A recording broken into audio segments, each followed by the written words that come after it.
Hello, my name is Christopher Krupa, and several years ago, I lived in Antarctica at McMurdo Station with my girlfriend, and I was working as a cargo handler. I loaded and unloaded LC-130s, which will come up in a couple seconds. At some point, I became sick and started vomiting after every meal. There's the LC-130. And as you can imagine, vomiting after every meal is both inconvenient and disgusting. But at some point, I was actually using a loader, and I tried to puke out the door because I was in a rush. And I accidentally puked on the side of the loader, like that one right there. And I learned something. When you apply vomit to frozen steel, the vomit freezes instantly. So you can't simply wipe the vomit off with your glove. So I did the obvious thing. I grabbed some chain, and I was attacking the vomit. And as the frozen vomit was flying past my face, I was like thinking to myself, I'm just going to go see the doctor. I saw the doctor, and she ran some tests, and there were some theories as to what could be wrong with me, but pretty much it just broke out into two categories. It was that I was going to be fine, or I was terribly sick and dying. So it turns out in Antarctica, they don't generally have doctors who specialize in vomitology. I don't know. So they were going to send me to New Zealand, and there I was going to have some tests done. There's one other thing. If I was sick and dying, I would also be fired. And the reason is because they didn't want me dying in Antarctica because they like to keep those numbers really low. So I might not be coming back. And so I had to say a final goodbye to my girlfriend because I might not see her again. And that was the hardest goodbye I've ever had to give. So yeah. In Antarctica, there was two tests I was going to have done. One was a barium swallow, and one, it's called, this is what I call it, it's the mouth, throat, tube camera thingy, which actually, I guess, has another name that doctors use. It's called esophagus endoscopy, as they like to call it. So, the first test, the barium swallow.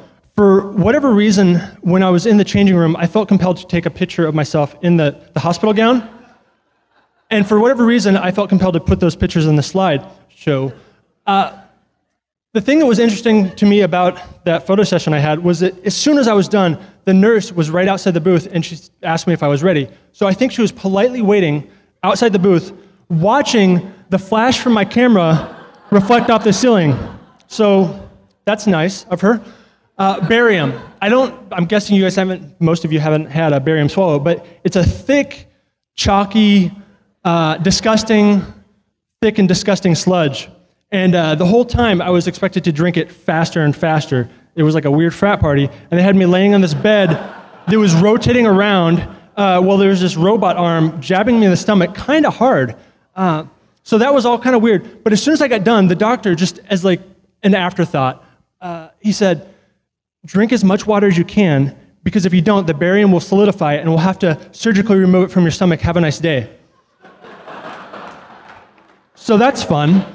The second one, the mouth, throat, tube camera thingy, I was actually under general anesthesia, and so that's nice. But I was woken up on the bed, and there was a doctor sitting next to me, and he was explaining to me what they found. And I was really excited because I was going to find out if I was going to die, which you guys already know I didn't, but it was suspenseful at the time. And then he patted me on my shoulder, and then he walked away. And then I was sitting there, and I realized I didn't understand a word he was saying because I was still coming down from the anesthesia. So after a few minutes, I got bored, and I tried to put my clothes on, but the nurses wouldn't let me. They said I wasn't ready, which was really weird to me because that meant in their minds I was absolutely able to comprehend my medical diagnoses, but not competent enough to put clothes on and walk. So the next day, I did find out that I wasn't fired, which I took to mean I wasn't dying, so yay! I got to go back to Antarctica to my girlfriend. She's the one on the left. And we actually got married 1 year ago this week. Happy anniversary. And yeah, I guess if there's a lesson to learn from this, which I think there is a lesson to learn from this, it's that if you can't stop vomiting, just shove something down your throat. It's pretty much a cure-all. So thank you. Questions? No? Okay.